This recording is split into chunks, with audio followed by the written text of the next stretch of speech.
Okay, well, good morning, good afternoon, and good evening, everyone. Welcome, and thank you for being part of today's virtual conversation on people power in a pandemic, how movements are confronting COVID-19.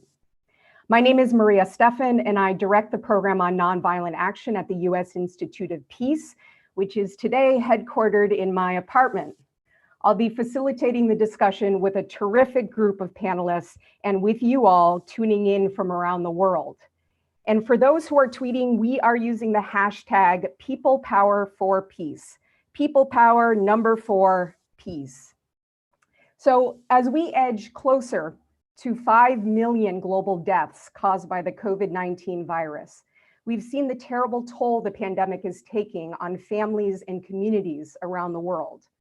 At the same time, we've witnessed a resurgence of new forms of civic activism and creative citizen-led organizing in response to the crisis.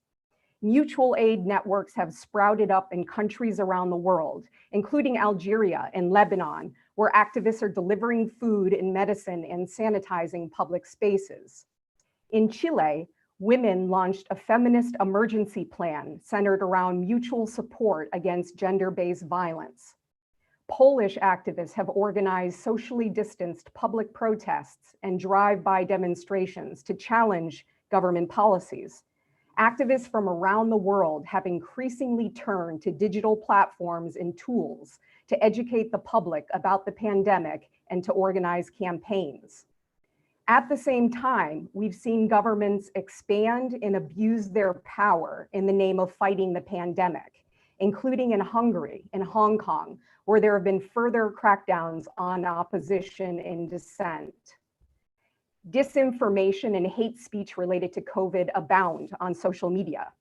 The pandemic has raised a fundamental question for activists and movements, namely, how can they address immediate public health concerns while challenging abuses of power and while addressing the inequalities and injustices that this pandemic has both highlighted and exacerbated?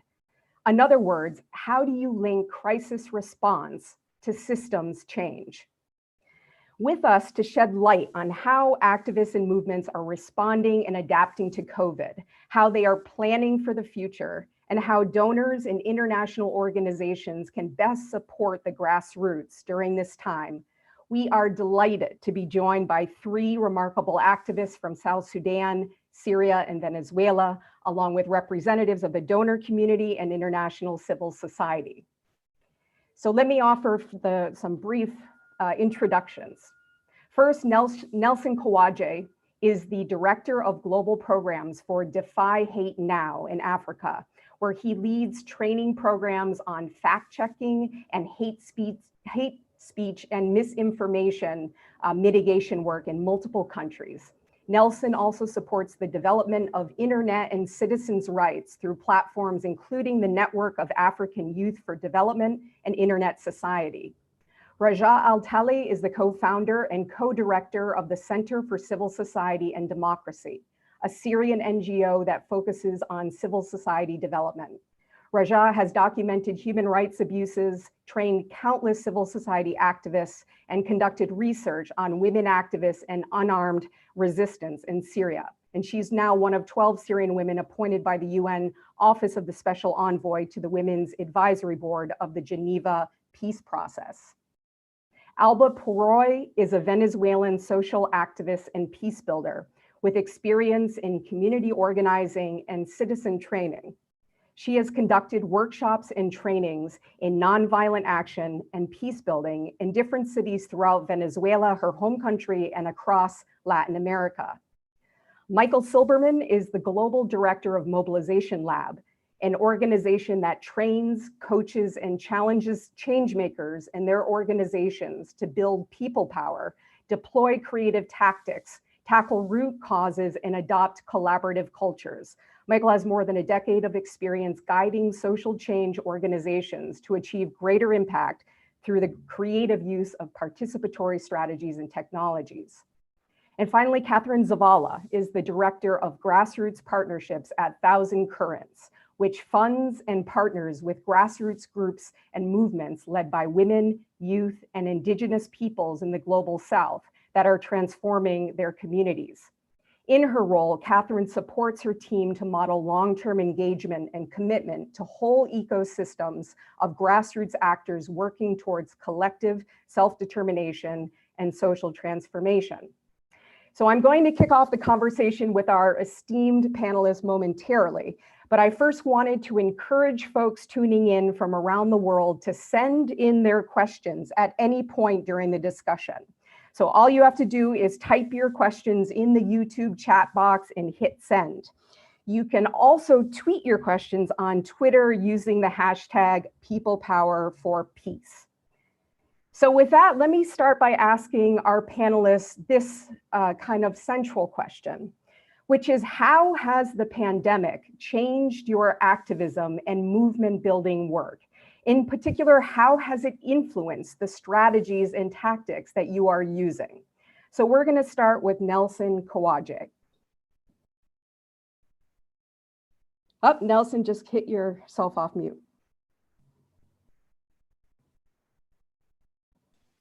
Okay, hi everyone.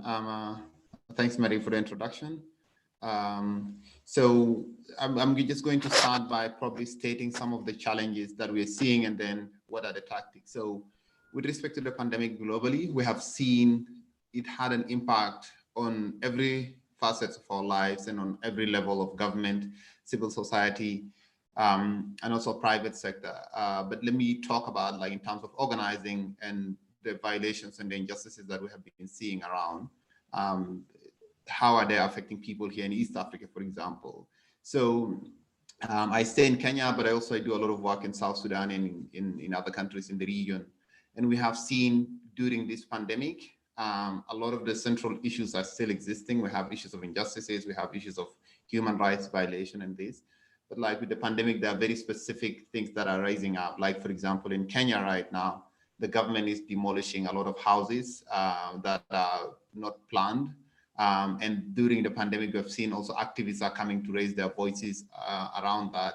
In Uganda, yesterday, Stella Nyanzi, who's a leading activist, she was also arrested because she led a march for the rights of people to access food items and stuff like that. In South Sudan, we're also seeing a lot of mobilizations around accountability, but also we're seeing mobilization like the women march against a rape that happened the day before yesterday. And that was in part, like a few days ago, and that was in part necessitated by a rape of a young girl. So around the region, we're still seeing activists organizing against issues that are happening around. How has this changed because of COVID-19? In many ways.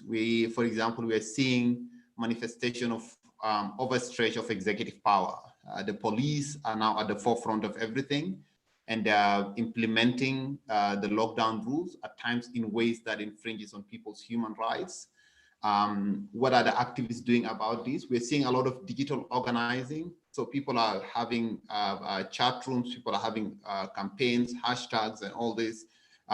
These hashtags are related to, some of it related to violations of rights, but also a lot of it relates to accountability and also issues to do with accountability and holding governments accountable. In Kenya, for example, we had a hashtag trending saying 40 billion because the Kenyan government allegedly spent about or allocated 40 billion Kenyan shillings in a span of like a month, and the citizens kind of raised their voice against that. So the issues that are being discussed right now are still continuing, but also we are seeing new things coming forward. One of the things that are not being brought up clearly, which people need to think about, is what are the long-term implications for this? Like in Ethiopia, we already seen that the elections has been postponed. Uganda is supposed to have elections next year. And there's already also discussions around that election being postponed. To what extent is that being done because of COVID-19, and to what extent is such actions being taken to, in one way or another, hijack power, or for people who are in authority to overstay their term? And these are issues sometimes it stretch beyond the constitutional mandate and the laws that are being set in place, because a lot of these laws and a lot of these structural systems have been put in place with no foresight about pandemic or a total lockdown of systems. So activists are also thinking around ways to find means of addressing issues that have long-term impact on democracy, on civil rights, and also on the right to freedom of expression, and so many other rights. And this continues to be the biggest challenge right now. Like, what is the long-term effect of these rules on people's lives and also the livelihood of citizens in the region? I'll stop here.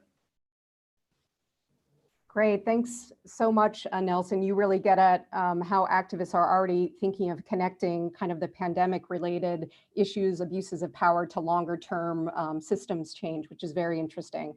So now I'm going to ask Raja Altali to speak about what Syrian activists and movements are doing in the COVID period.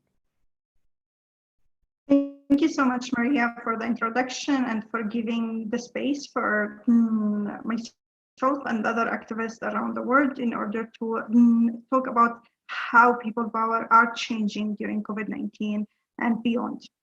So 2011, March 2011, the Syrian Revolution started when Syrian people took up the street to say, we want change, political change is necessary, and democracy is a right for the Syrian people. Freedom, justice, coexistence, and dignity is our right, and we demand them. In March 2019, March 2020, when COVID-19 started to hit hard the region, not only in Syria, but like in the neighboring country, people started asking about the numbers, like talking about like, is the information that we are having is accurate? The numbers of people who are recorded as tested positive for COVID-19, this is the number. Why the responses for the COVID-19 is very limited and not shared properly between the Syrian people. So while there has been changes between 2011 and also 2020, the movement, the Syrian movement during the last 5-6 years has been focusing a lot on the political process, especially since December 2015, when the Security Council Resolution 2254 was adopted, which is mainly focused on the ceasefire, like nationwide ceasefire, but also on transitioning governing body, which we are able to adopt a new constitution, adopt a new election model, moving towards change in the political system. But since then, even though we saw a lot of online work between Syrians activists and the Syrian movement, mainly because the Syrian people in all the country were not able to reach each other and being in the same room since 2016, actually, unless if we are using online tools. And this is remind us again with COVID-19 that like all the expertise that Syrian activists and Syrian people have used since then in mobilizing online tools could be used here. But it's the first time that even mobilizing on the ground, it is happening online as well. Like before, like you have the local community. So this is mainly the changes that is happening. Like before you have the local community and for confidence building measures, but also for making sure that like you are able to do more peace building on the ground, but also mobilizing for human rights and mobilizing for change, you do, and for security, you do a lot face-to-face meetings. While with COVID-19, we changed completely 100% to online tool, which is challenging, but in the same time, using the experience that we had, it was very essential and useful for the movement. Maybe I want to mention like 4 points before like moving that, like it was a key pillars during the last 2 months, or like during COVID-19 time, that like the Syrian movement have been really focusing on, like focusing on national ceasefire. Have been many calls, especially like Center for Civil Society and Democracy has been calling for national ceasefire and to be implemented on all of Syria. Also calling on 3 main vulnerable people.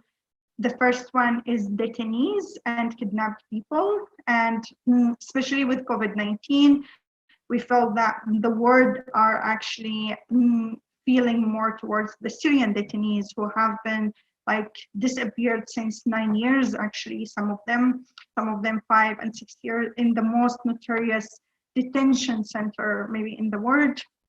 And now like people are feeling with their family who are like seeking information on where they are, and also they are more worried about like the situation of the detention centers with COVID-19 in place. But so the detention center has been a big movement towards it in the Syria context, but also the IDP communities and refugee community. So those are the 2 other points. And maybe I like when some of the IDPs are saying you are nagging or not happy about talking about social distancing, while we are in a position that for us social distancing is a dream.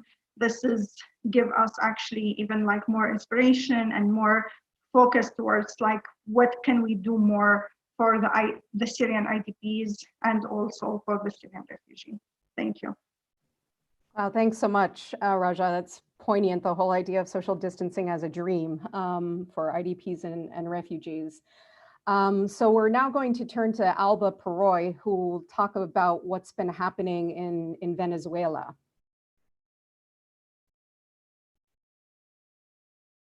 Hey, okay, hello.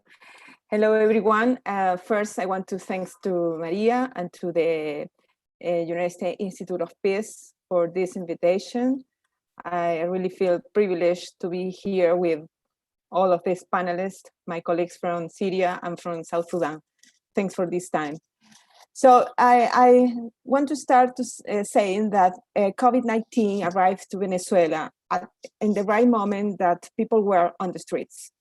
It definitely changed all our path about how to behave the people under this system. So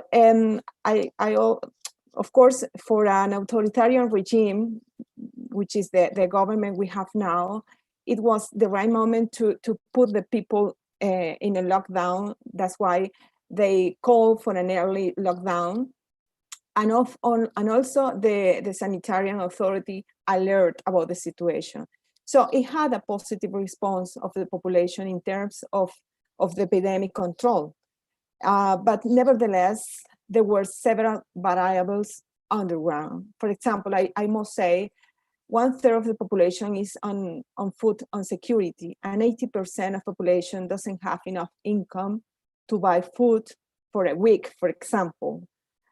They need to live day by day. If they don't work, they can buy food. This is something which really is a challenge for 80% of the population. Personally, I would like to say that in my mind, I say, well, what can I do at this moment, which people is perhaps stuck. And I said, I had a small survey between our movement and another movement around another actives to ask what people really want to do at that moment. It was around 2 months ago.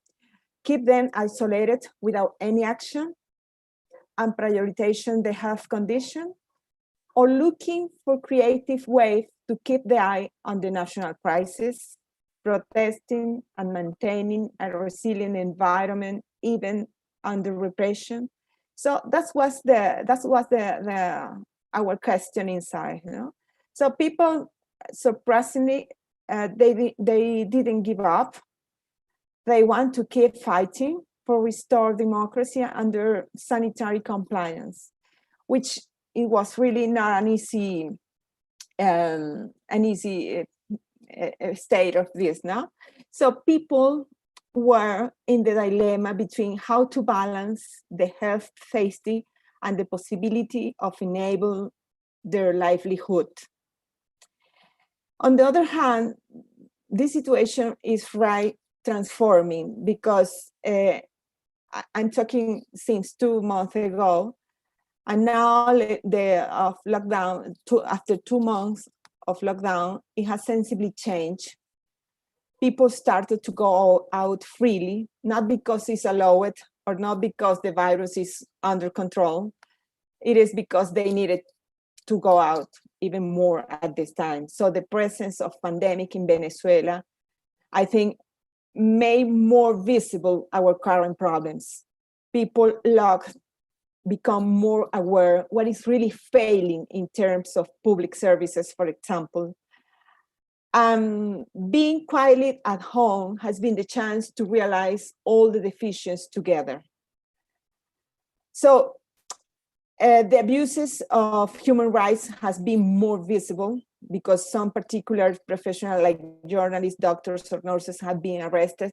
This is something has been clear for many people and outside our country. For example, for simple actions like tweeted information about lack of health supplies for medical assistance. And now the gap between political leaders and grassroots communities is widening right now. So from my point of view, this is a huge opportunity for social movement and social action people about their rights claims. I think we are in a position where people is still, locked and paralyzed, and they want to do something, but they don't know how to do it. We have been working around the digital actions, but I think we still need to learn more about this. So the focus for social activists, from my point of view, must be how to engage people in coronavirus era. I mean, how to attract and commit people, and how to increase awareness. I think this is the time to increase awareness of people. I will say something like locked but not frozen. I mean, still working on it. Okay, thank you. Great, thanks, Alba, for sharing what's been happening on the ground, and your point about how the pandemic is just making more visible some of the structural issues involving public services and the like, is very, very interesting. So now we're going to turn to hear from more of an external actor perspective, starting with Katherine Zavala, who has a lot of experience working with grassroots actors and movements. So Katherine, what are you seeing in terms of how your work and activities have responded in response to the pandemic? Thank you, Maria. And I also want to express my gratitude for being on this panel and sharing it with my fellow peers here. So I just wanted to briefly explain more about Thousand Currents. We're a 35-year-old public foundation supporting grassroots groups and social movements in the global south, specifically in the regions of Africa, Asia and Pacific, and Latin America. And we do this mainly with providing long-term flexible funding. Our main focuses have been supporting the intersections between food sovereignty, climate justice, and alternative economies. In addition to our global grant-making work, we also have a second strategy on philanthropic advocacy, trying to influence the sector to have better practices in their grant-making work.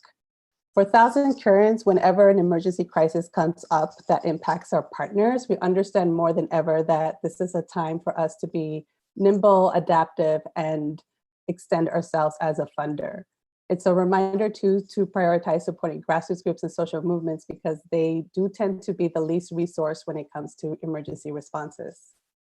As we started to see the COVID-19 emerge as a global crisis, we started to understand that it would be an unprecedented type of crisis, which is going to impact all of the grassroots groups and social movements we support. And it would mean that our response had to be unprecedented as well. So we became prepared to be more expansive in our grant making and be more open to new ways of supporting our grassroots partners. So here are a few things that we prioritized when we saw COVID-19 hitting at the global scale. First was our communications with the grassroots group and social movements we support. We wanted to send a clear message around that there were going to be no changes in our grant making for the remainder of our fiscal year. A reminder that our grants are flexible, which means they're unrestricted and they can use it for any of the readjustments and shifts that they have had to do because of COVID-19, and that we were committed to building an emergency response plan. We also wanted to send a solidarity message saying that we were with them, that we were going to be following closely what was happening in their context, open to hearing what was, how the impact was happening in their areas and the ways their communities were responding. The other thing that we also implemented right away were a few grant making practices. So we committed to send an initial emergency grant, even though there was a lot of uncertainties 2 months ago around how the impact was going to reach the global south, but we knew it was going to happen. So we just immediately started sending those initial emergency grants. We also accelerate all the grants that remain to be sent so that folks could have money right away as soon as possible. And we also offered extensions to report deadlines. The third thing we did was we created what we have, the Above and Beyond Solidarity Fund, which was to raise the money for us to send the initial emergency grants. And as we started to learn that COVID-19 was going to be with us for at least the next 12 to 18 months, we knew that our emergency response had to follow those same timelines. And we knew that, and we also know now that we're going to expect an economic downturn that will impact all of our grassroots partners, and that our partners will be shifting from crisis mode to long-term recovery and resiliency plans. So once we successfully did raise the initial goal of the Above and Beyond Solidarity Fund, we decided to extend and raise our fundraising goal to 5 million for the next 2 years to increase resources to our grassroots partners. And the final thing that I will share related to our philanthropic advocacy work is that we also made an intention of sharing our learnings with the philanthropic sector about what is happening in the global south, as well as sharing what are the key practices to take on in this moment. And one of the ways we did that was by doing a webinar last month where we share what was happening in each of the regions we work with, the impact of COVID-19 thus far, and what were several of the global south responses to COVID-19 that our partners were developing. The final thing I will share is that the pandemic has shown us that we cannot disconnect our emergency response with long-term strategies. So our grassroots partners have already been building pathways towards a well-being, just and solidarity-based world, taking into account food, economy, and climate. And so that strategy has not shifted for us. We remain committed to supporting those pathways for social transformation. Great, Katherine, thanks so much. It's very interesting to hear how philanthropic organizations are applying more of a movement mindset to support grassroots organizations and movements during this period. So thank you. And last but not least, Michael Silverman, you have extensive experience working with larger social change organizations. So what are you seeing these organizations perhaps doing differently in light of COVID? Yeah, thanks. And thanks as well for putting this together. It's such an interesting conversation to be having right now. Our time is mostly spent with some of these more formal civil society actors. And I think they are all going through some form of reckoning. And maybe it's not too much different from how a lot of individuals are experiencing this crisis. Obviously, it's hitting everyone differently, but many people, just as many people have been taking this time to reconsider what's most important to them. These larger organizations are having a similar reflection, which I think is very exciting. And I find, I see as a huge opportunity for shifts in the civil society and in the whole ecosystem here. I had one call recently with a large international child rights group that was saying, we've been quibbling about which advocacy campaign to run, these different things, but now it's clear, we need to figure out how we really center children in all of our planning, the children we aim to serve, the children who are most impacted in one area or another. we need to, we're now ready. We've been talking about this on the sidelines, on the fringes, but now this is the moment. Everything is different. Everything has changed. And so I think these larger groups are looking externally and realizing, just as we've been talking about here, yeah, politics, the political landscape is shifting. The economy, as Katherine, you just mentioned, is totally different.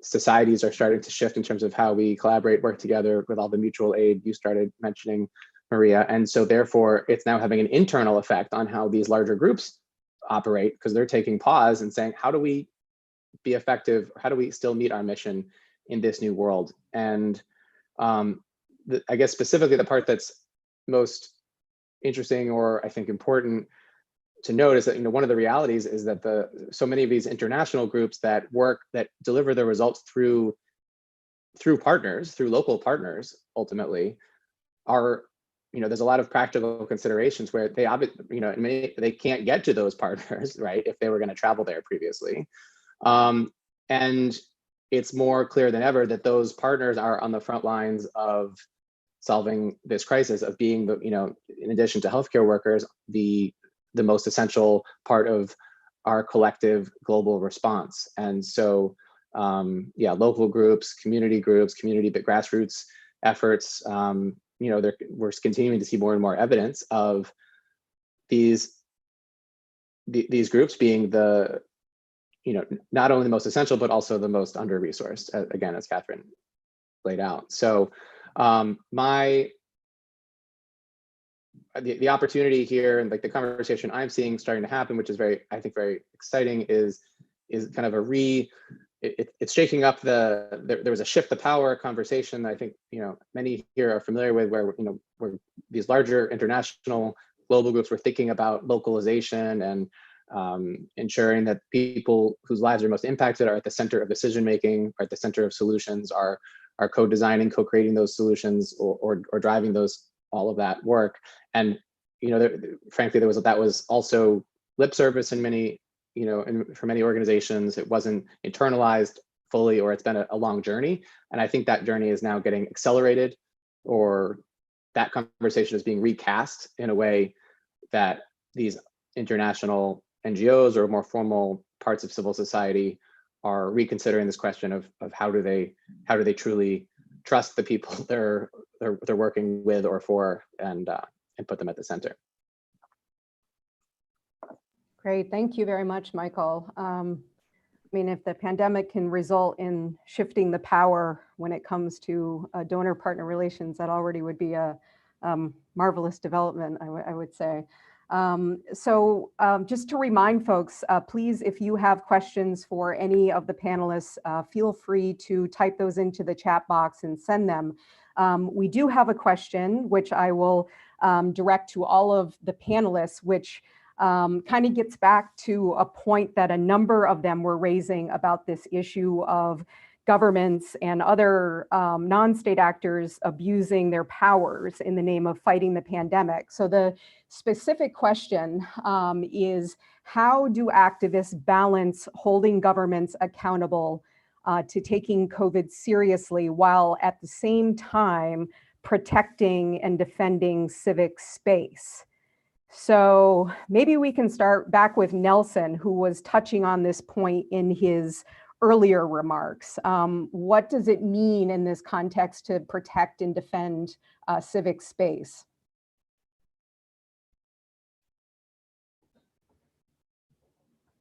Thanks for the question, Marie. It's defending civic spaces now is even more prominent than before. One of the challenges that especially being faced right now is the pandemic is especially civil society organizations and activists. We also have limited resources and we have limited time span. So there is a lot of prioritization being put in place right now in order to address the issues that are urgent and also work with groups that need the most help right now.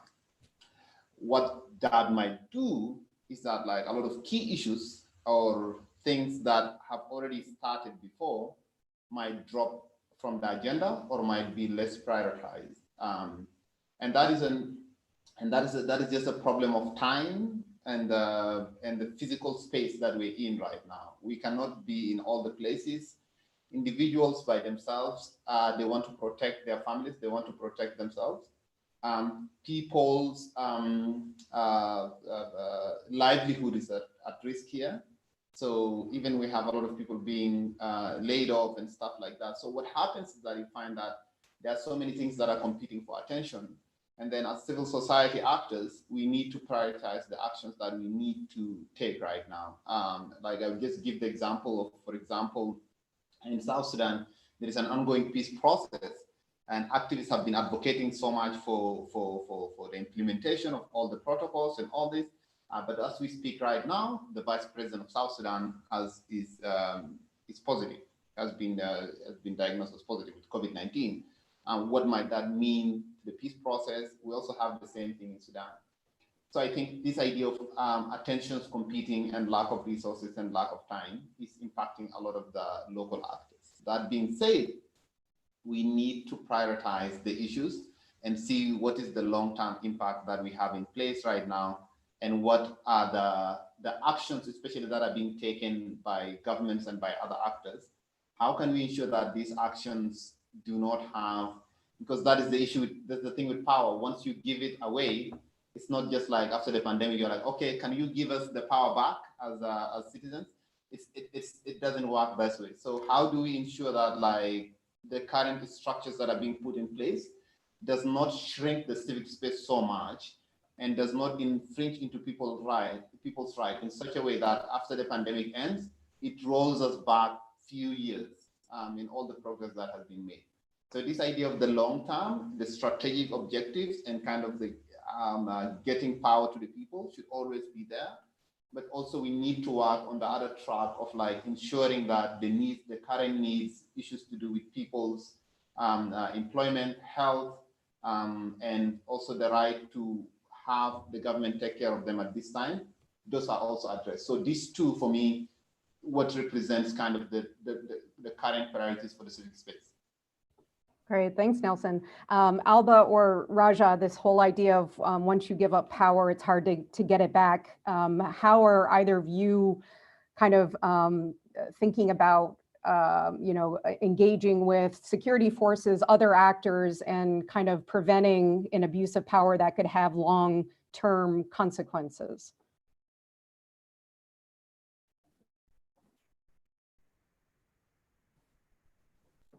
Maria, for the question. I think it's very, very important. And I believe CCSD has thought about this like from the beginning when we said that we have a community responsibility to respond to COVID-19. And at that time, we said the pillars of support for like the social movement to respond for COVID-19 is women, youth, and also civil society group, and media activists or journalists. But in the that we are mobilizing for better response and also a response that is fair for all Syrian people, and like to take COVID-19 as an opportunity for changing the discourse of Syria from being like one of the worst crises ever since like Second World War II, until if we are able like to change the discourse to become like a good example of taking COVID-19 as opportunity to change the situation to become like better for the Syrian people. And at that time, we said it's very important to work towards making sure that we are achieving a peace agreement is a necessity, and also achieving sustainable peace is a condition in order to say that we are moving forward. And with that, we are talking about like also community stabilization as like a base when we are talking about like the response of COVID-19, including countering violent extremism, which also it could be like COVID-19 is used by different actors and exploited, not only, so it could be armed group, it could be political group, it could be extremism, extremist, etc. And the third one is protection and promotion of human rights. And this is including women rights as well.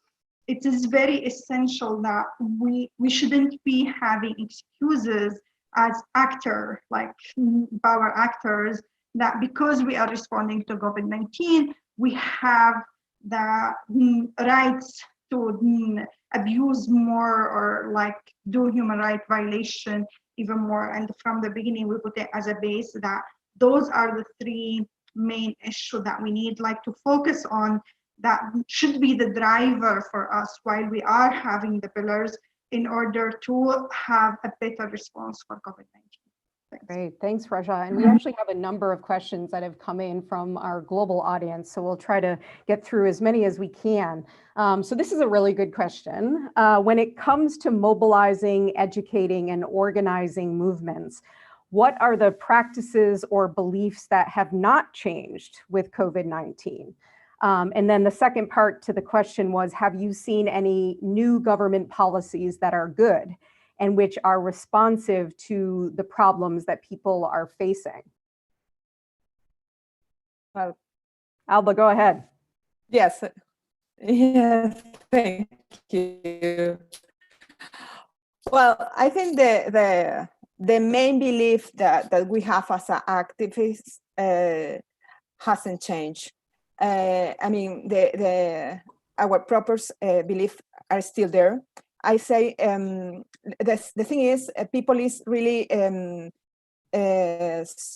frozen how to go ahead in this situation, and I think is looking for new ways to organize around this pandemic situation. So of course, I'm talking about Venezuela. It's my experience, is what I'm living in. So, for example, here we look for some kind of go deeper in some kind of training about peace building or about some specific topics, as somebody said before. Go deeper about our civil rights or human rights in our context, how to produce or to increase awareness in our population. That's why I said before in my first interview, in my first talk, I think this is the time to go for to increase the awareness of the population, because people is in their homes and they can look better how the violations and the lack of many public services is going on. So I think it's very, very important to take into account this time to go to discover new ways to connect with the people and to increase the awareness of the people. Great, thank you very much. Thanks very much, Alba. And Michael, I know that you had a response to that question as well, but let me combine your response with a question that actually just came in, if you don't mind, which is, as more communication, organizing, and mobilizing shift to digital platforms, how are activists protecting themselves from creeping authoritarianism in the digital space? I wish I had a good answer on the second one. I think it's slowly is my answer, and not enough. I think the threats continue to mount, and we continue, the exercise of balancing, trying to get the work done and trying to connect with people online and put our information online, with balancing safety and security, and ensuring we're not providing information to adversaries and authoritarian regime. It's an increasingly challenging balance and moving target. And I think it's just an added, the unfortunate part in my mind is just it's an added burden to what's already challenging work to be doing. So I hope people will have, there are many resources out there, hopefully, some folks might share some in the chat here. I think that is very much changing. I think what hasn't changed to the prior question is, or at least two things. One, the creativity needed in organizing.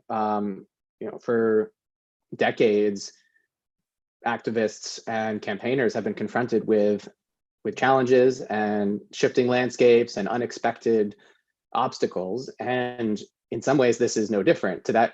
This is also very different. But the idea of needing to be nimble and find new creative ways around those obstacles, i.e., not being able to, in many places, get in physical proximity with the people we're trying to organize. And so that's the second, I would say, is the need for people to have clear roles in movement building and activism. We see time and time again, pre-COVID, through COVID, that people's capacity to contribute time, energy, resources, skills is almost unlimited. And certainly coming from from more of an INGO perspective, like that's clear to anyone who is a movement organizer, grassroots organizer. That's the lifeblood. But for some of these bigger institutions and organizations who have often, they often forget the role that people can play to help scale up a mission. And so that hasn't changed. That's only becoming more in focus, I think, for many organizations nowadays. Great, thanks, Michael. So this was a question about women's involvement. Specifically, are there stories about how women are continuing to organize under COVID, both for ongoing socioeconomic issues as well as the COVID response? Would like to take a crack at that. Katherine, any interesting stories from your local partners of women's-led organizing? Yeah, I think one story that comes up is one of our partners in Peru, Pemucarinap, which is a woman farmer-led movement. One of the first things they did when the lockdown happened, so Peru took a very intense approach and was one of the earlier countries to sort of lock down, close the borders from outside travelers as well as within the states. And so Pemucarinap is a movement that organizes many local bases of women farmers around Peru. And what they immediately did was sort of identified who were the elders and who were the single mothers that needed to sort of be protected and taken care of in this lockdown. And so they organized that they became part of family units so that they would be not isolated. Because one of the things that we have seen and we have heard from particularly our women rights partners are about domestic abuse happening at home. So the whole idea of safe space in the home area is not entirely true for a lot of women and a lot of girls. So that has been really, that has been something that's been highlighted by them. Great, thanks very much, Katherine. It's a great example. And Nelson, you had mentioned earlier the Women's March in South Sudan focused on gender-based violence, rape. Did you want to talk a little bit about that? Yeah, definitely. And that's also like in part also here in Kenya. There has, because of the lockdown, and I don't know how is it globally. We've seen an increase in gender-based violence stated by the lockdown, because now people are staying at home and all stuff like that. In South Sudan, there was a case of rape of a child, and that led to the mobilization, the march against rape, and we had the women go on the street. They're still maintaining social distancing. They also had a lot of yellow masks that they were giving out. But this was a very significant thing. They delivered a letter to the Ministry of Gender. But also as they are doing that mobilization, They also used it as a means to connect with the people by giving away the masks.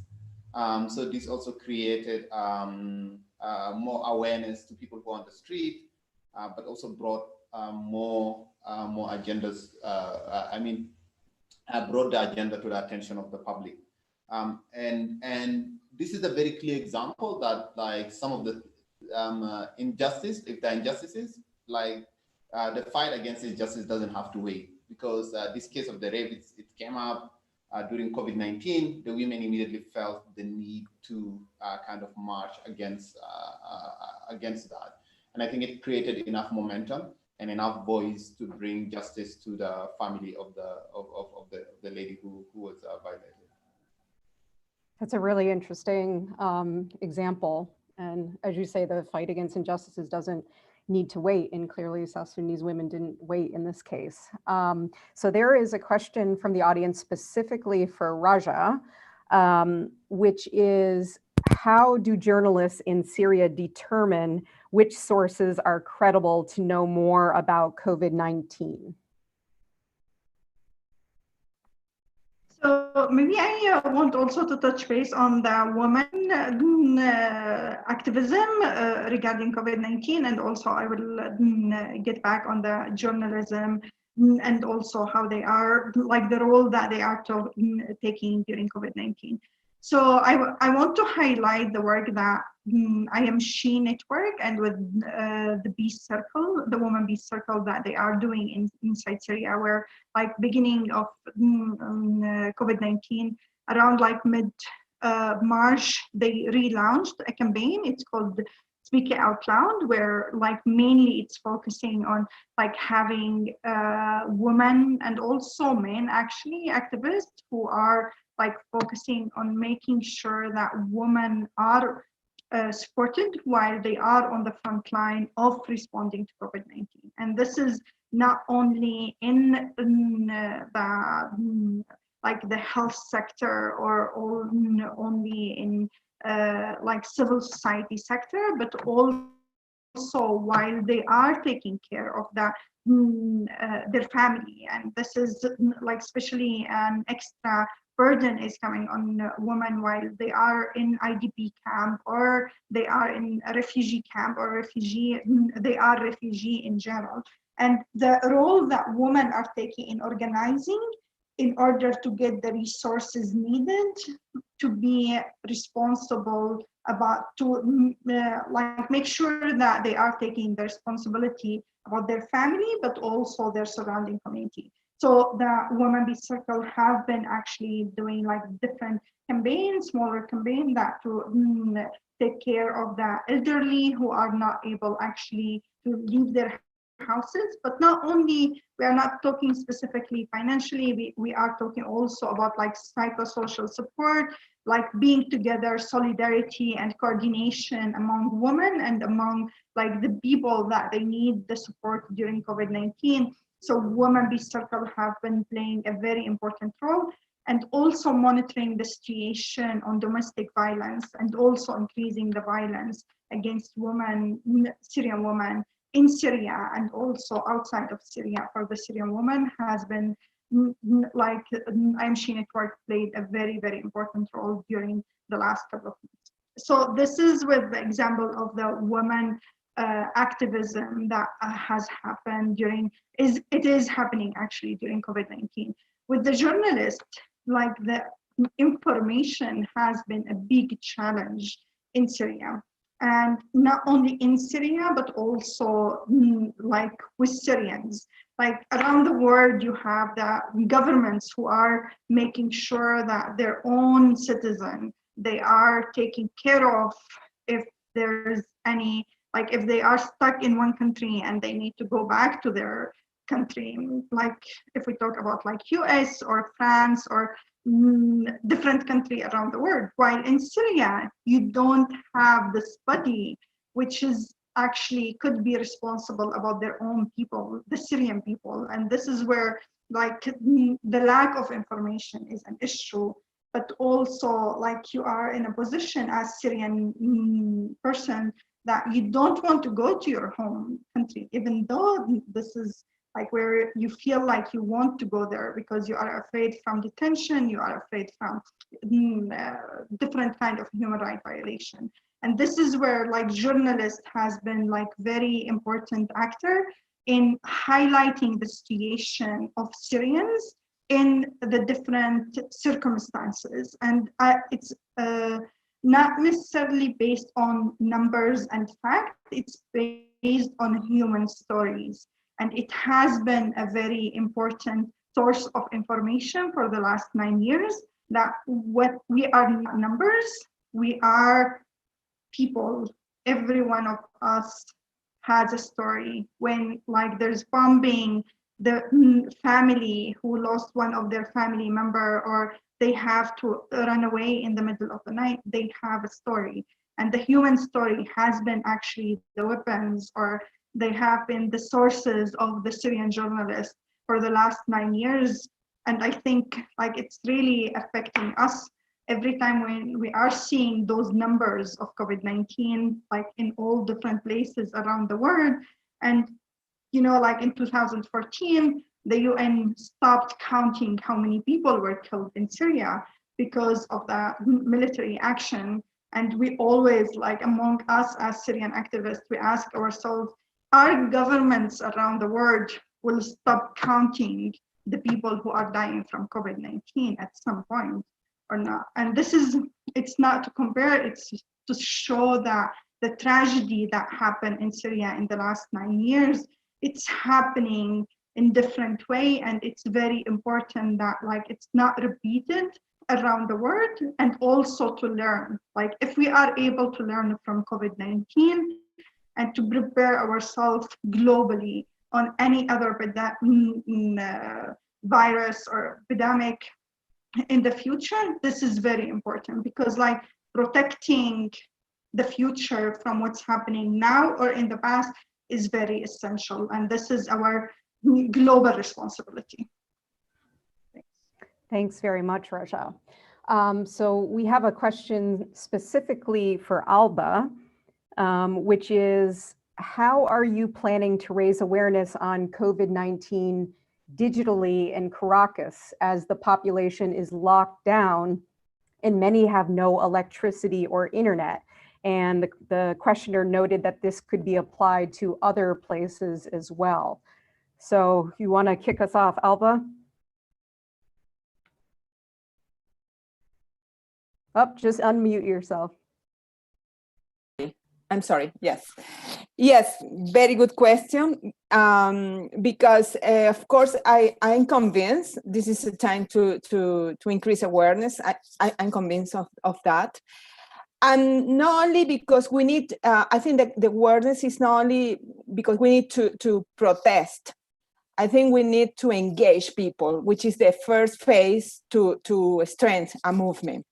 So when, of course, that's the way when we analyze the conflict and when we analyze the structure of a movement of social or civil society, we need to understand in which stage we are. And I think when COVID-19 arrived, as I said before, we were in a position where we were out of the street. And then suddenly everyone kept inside. So right now, this pandemic is affecting everybody at the same time, at the same level. I mean, there is no difference between us. Perhaps many people were really in a position where they weren't really aware of what we were really fighting for. So how can we do that? I think, well, perhaps different actions. I could say we have been doing two things at the moment that I could say can be very successful.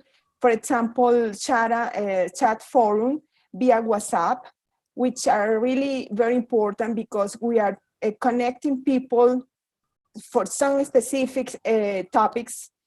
It is an action that takes place for 24 hours only, we connect people in a chat room via WhatsApp with some specific speaker in some specific theme. And also we have, for example, we have had some trainers about peace building also in chat rooms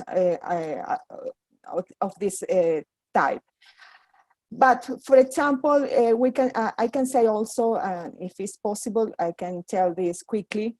In a very special place, in a shanty area close in Caracas, where is a really complex area because of crime bands and a lot of scarcities there.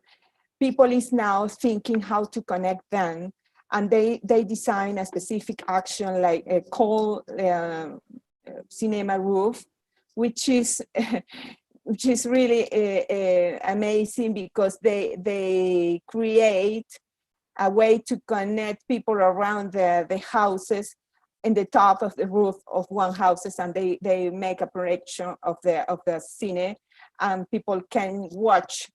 More specifically, the children around can watch the movie from their own houses and their own windows, which is really incredible. And this is a way to make awareness around the movement. These people is making awareness around there. This is this is an area where polarization is really, really hard. And these people is working hard to connect and to re-identify by themselves. I think these kind of actions are the actions we needed at this moment to connect people again and to gain strength with our movement. So it's an interesting example of how kind of creative use of arts has been used to connect people and raise awareness during this time when there are blackouts, internet shutdowns and the like. So that's a really interesting example.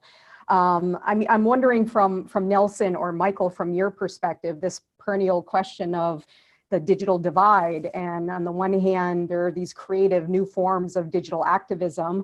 On the other hand, of course, not everyone has access to digital platforms and media. And so how do you think about organizing in a way that won't exacerbate the digital divide and create kind of marginalization, isolation at a time when more people are going to digital spaces?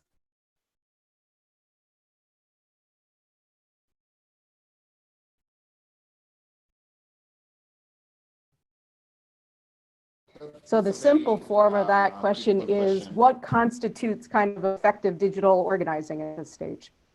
Go ahead, Nelson. Yes, that's a very important question, and it has it has twofold. One of the prior to the pandemic, one of the questions that people have been trying to form globally is the question of, does access to digital technology constitute, is it a human right? Is it an essential right that people need? And most of the time it has been dismissed as like, no, it is not, because people have alternatives, and even people who don't have access to the internet can still go to school, can still access healthcare, can still access government information. Now with the pandemic, we've seen a lot of the things have been digitized. So what that implies is, in a very literal sense, when people talk about like e-education as an alternative to education right now, when people talk about like access the internet to get information from the government, and most of the information is moving online, increasingly we see that access to basic right is linked to access to digital technologies right now, and that is bringing a very key question that needs policymakers and people who formulate policy and also structures to view the access to digital technology as a basic right that should be extended to people, since majority of what the services that people need right now is being accessed online. The second bit of this is on the question of like there's a lot of optimism that with digital technology. But that being said, we also see that some of the divides with the pandemic is also the rift is increasing, the gap between those who have access to digital technology in terms of their access to information and their access to the organizing, and those who don't. Like that, the pandemic is also proving that the divide is increasing. So what we need to do at this stage, in a lot of places we find ourselves unable to, the only solution will be to increase actually access right now. In other places, we have seen people trying to use traditional means, like in South Sudan and in also other places. We have seen people using microphone and bicycles to go around and create awareness to communities that are not connected to the grid or that are not connected to the digital technology.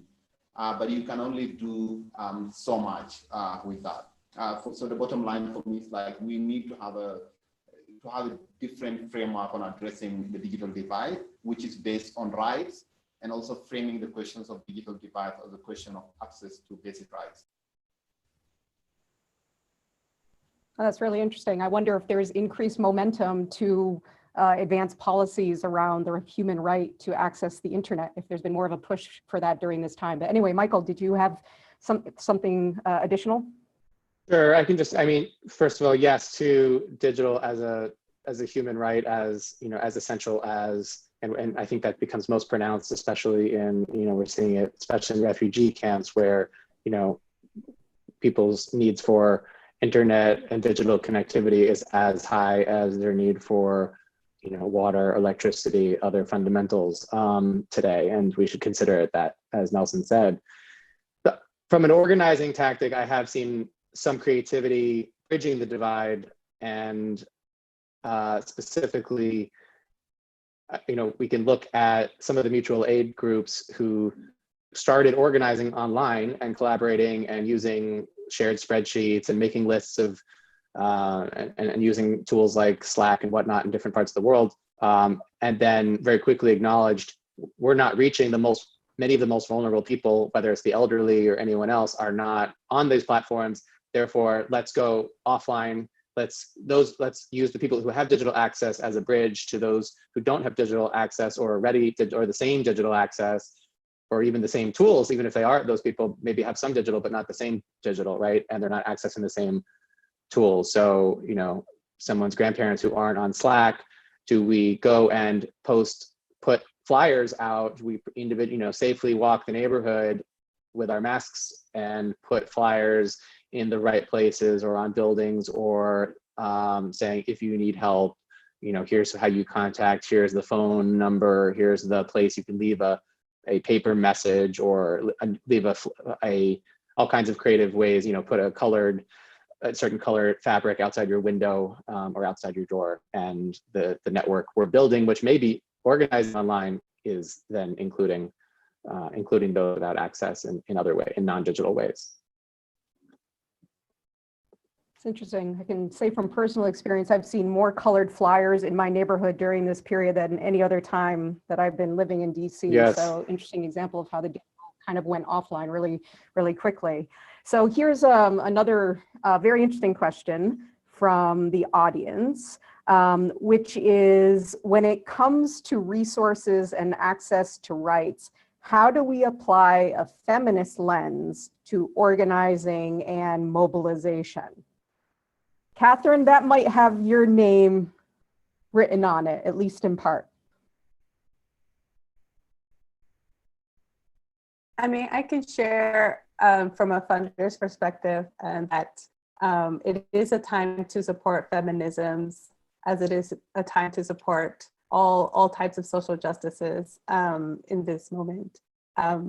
When it comes to taking a feminist lens, and we see this a lot with our partners, it's around taking into account the communities that are usually neglected by the government, which can be from women to LGBTI to trans communities, and making sure that they're also being reached out to. And I think this also touches upon the question around awareness, because we have seen that the government doesn't necessarily prioritize reaching out to remote areas or to communities that are systematically have been oppressed.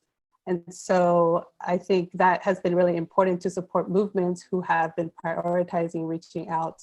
And as many folks have already shared examples, being creative to sort of communicate with them and making sure not only that the information is reaching out to them, but it's the accurate information that is reaching out to them in the languages that they speak, which is another component. So yeah, so I think it's very important to take that feminist lens when it comes to grant making, as well as supporting the different realities that feminist groups are trying to build in their long-term strategy. Right. Thanks, Katherine. There is a very tactically focused question that we have from the audience, which is there a place for massive civil protest, such as empty chair demonstrations, caravans, and the like in this moment? So mass public or mass civil protest that adheres to social distancing guidelines. Anyone have a particularly good example of that?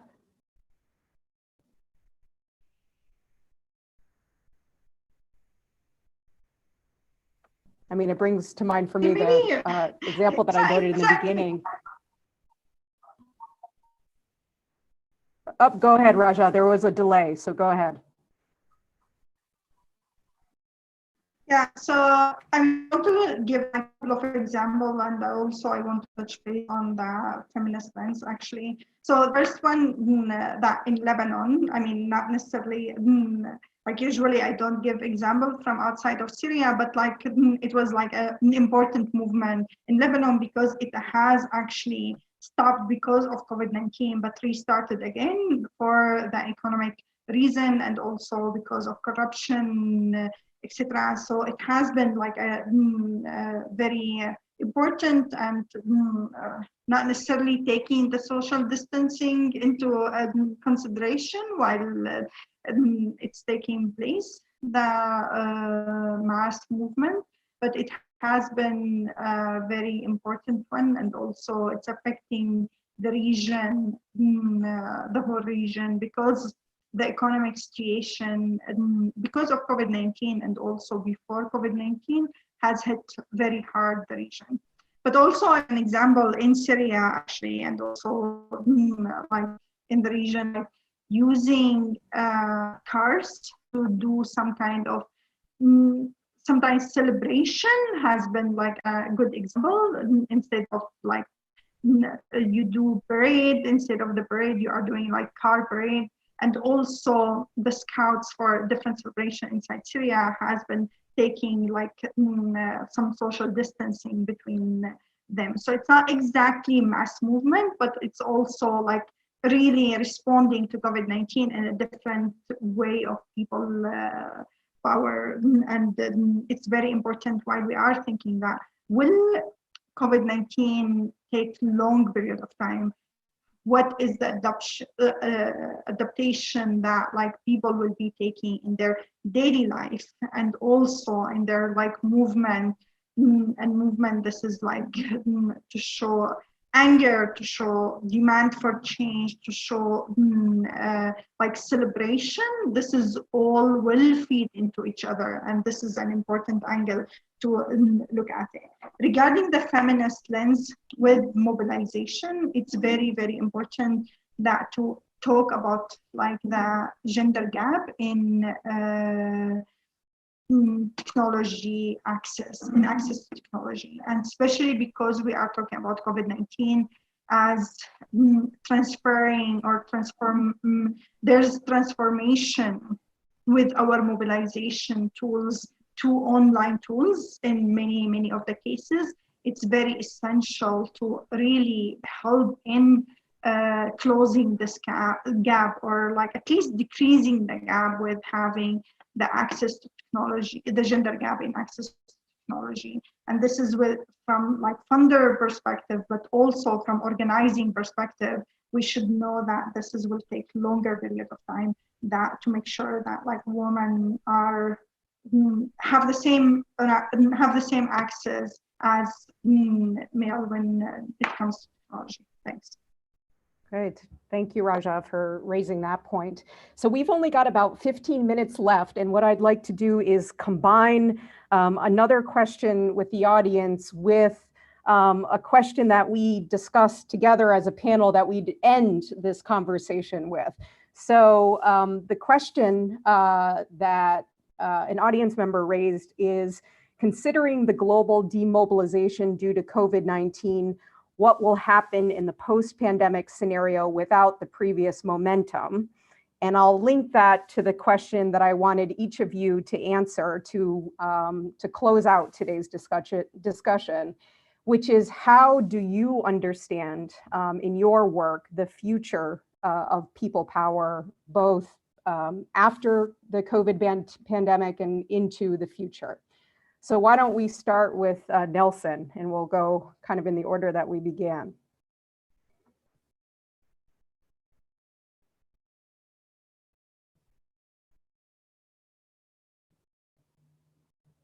Oh, Nelson, you just need to unmute yourself. Yes, yes. Regarding the question of like post demobilization and then post COVID-19, I think there is part of it that we kind of know, and there is a bit that is still unknown, because right now uncertainty is all over the world. Even economists, developed countries, everyone is not sure about. I think that one of the challenges with this pandemic is that like there are a lot of unknowns, and even people who are experts are proven to be not so. So what might that mean? There is a lot of things that will change the post-pandemic. There are wins on this. Of course, a lot of governments have been exposed, and people's trust in governments have reduced to a great extent. That means this post-pandemic, more people will be questioning authority, and people will demand accountability on a higher level than used to. So a lot of questions of like, is the healthcare system okay? If it is okay, to which extent? Do we have reserve in this area? Do we have? So people will become will be asking those questions on a kind of a deeper level. In terms of some of the losses that we might see, definitely post the pandemic, we're already seeing this, especially in the regions where I work at. A lot of our youth activists, a lot of the people who used to have a side economic activity, as well as also mobilizing people, they have also been impacted. Their lives have been impacted. So that means people will try to find ways of earning a living, ways of maintaining their lives, and that will impact the general focus. That's something that I mentioned earlier on. You have a lot of competing attentions in your head. It will make it very hard for you to mobilize. So I think this will also have impact on people mobilizing, especially youth, volunteers, and groups who are on the lower tier of the economy. They will definitely, mobilizing people together will be a bit harder due to the economic impact and the various impacts on a societal level. Great, thanks very much, Nelson. Raja, what is the future of people power? So I would like to talk about the present of the people power and making sure that we are pushing, the Syrian people, the Syrian movement are pushing towards the change that we have been calling for since 9 years in Syria. We want to have a political transition based on a peace agreement that could be done virtually if the actors, the Syrian actors, the regional actors and international actors agree that this is the right thing to be done now. And it is the right thing to be done actually 5 years ago, even like 9 years ago. Peace agreement, which is lead Syria to a new phase of a country which is based on human rights, women rights, rule of laws, where a real accountability is done for people who have been actually committed human rights atrocities, even war crimes and the crimes against humanity. This is essential, and Syria could be an example of a country where we can sign a peace agreement virtually. We shouldn't be calling all the time for a ceasefire. There shouldn't be actually in the beginning government or different actor bombing their own people in order to achieve like their own interests. Actually, it's our right to be secure and stable as people. It is our right. We shouldn't be calling for ceasefire. It is actually the case where we are calling for ceasefire. And it's dangerous to talk about after COVID-19. It is during COVID-19. It should have happened before, and then we would be better prepared for COVID-19, actually, if we have more like people, not 12 million people in Syria, almost half of the society either displaced internally or outside of the country. Doctors who have killed by bombing or under torture in prisons, or have been displaced internally or to outside, they could have helped Syrian people inside Syria at the moment. And this is why during COVID-19, Syrian people are calling for making sure that sustainable peace is achieved through a peace agreement based on 2254. Thank you, Raja. It's a poignant remark that it is possible to sign a peace deal virtually in Syria. Amazing to think that that could be possible during this time. So Alba, what in your view is the future of people power? Well, I think to say the future is a huge responsibility, but I must say my wish in this situation is, well, I hope that the social movement must be stronger than now, because for me this time has been a time to look inside of us as a human being, also, of course, but I think also as a social movement, to analyze how has been done the things the last time, how can we strengthen the situation, and also take into account how the deficiencies has been shown to all the people without any differences. So for me, this is very important, and I insist on this because it's time to connect more people. And something which is really, for us, really crucial is how to connect people from grassroots to this situation, because there are deeper problems who came out and perhaps were blind for many people, but now are exposed to everyone. So I think the pandemic was kind of a storm for us as an activist to move us and think, I think, out of the box and explore new possibilities. I think we perhaps, from my point of view as a Venezuelan, most of the time we were thinking only in a one channel of possibility for protesting. This is a way to open, to have a wider view of this situation, to look inside. As somebody asked me before, how can we do if we don't have electricity, if we don't have internet connection? How can we do that now? How can we go forward on this? So I think it's a time to think about and to go deeper in this. Thank you, Maria. No, thank you, Alba, for raising the important point of how the pandemic has actually forced activists and movements to think outside the box in many ways.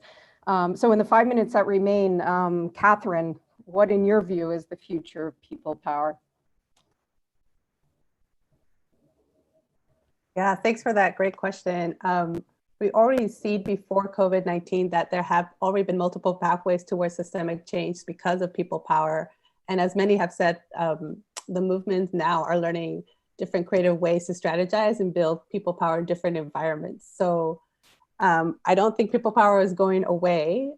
We've heard that famous quote from Arundhati Roy around this moment being a portal between one world and the next. And I think that's a real, that's been a real great way to sort of express what a lot of the activists have said here about this transition moment that we're hopefully entering into a better new reality. We've witnessed many movements around the world taking this moment to vocalize key demands that are highlighting the failures of the systems to provide general well-being. That includes the need for food sovereignty, health support, and also economic security that is based more on solidarity and not profit or capital accumulation. So I think for us, or for funders, we need to continue to see what ways we can release control and to really support social movements and people power at this moment and beyond this moment. And I think it's, I think it's something that it's hard to do, but I think this moment is calling us for being more accountable to that. Great, thanks very much, Katherine. Michael, what in your view is the future of people power? Without sounding naive, I think it's bright. Our issues are challenging, but the future of people power, I think, is bright. I was inspired by some words of Rebecca Solnit, who was writing long before this about how activism and organizing leads to more organizing and activism. And so what I think is happening right now is that we are strengthening our political muscles. I think mutual aid is a political act. We're strengthening our civic muscles. And that, to me, gives me hope, because for all the reasons we've just been discussing, like coming out of this means we have, as more people have realized that we need to take issues and community support and helping one another and tackling the issues that matter in our lives into our own hands increasingly. That's not to say there aren't other pathways that we need involved, but as more people get activated and organized, that is not something that I think will immediately dissipate. And so that gives me hope. Great, thanks so much, Michael. So we're ending on a somewhat optimistic note, but what I heard, many of you saying, drawing on the Arundhati Roy portal metaphor and Rebecca Solnit's idea of activism and organizing leading to more activism and organizing, that at the same time that the pandemic is obviously creating so much harm and destruction around the world, it also potentially is a transformative moment for movements and those who are connecting kind of the issues that have been emerging and made so blatantly obvious in the context of the pandemic, and linking that to some of the more structural and systemic issues.